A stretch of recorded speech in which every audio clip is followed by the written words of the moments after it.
This is the easiest way to make marble magnets for a big event. I'm doing a make and take with a few hundred people. Let me show you my method. This is a 2-inch glass pebble kit that I bought online. I will put the link in my description for all of the supplies.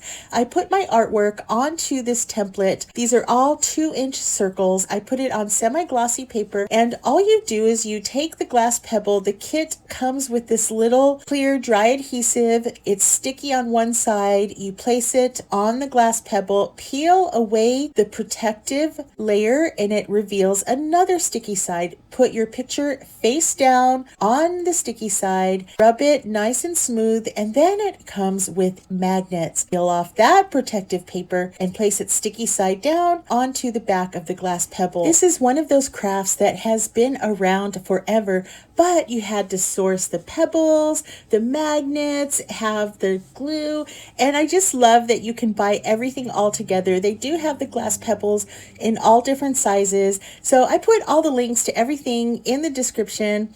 And it's such a great project for a large group, party craft, or to give them away. You can put your little logo in there.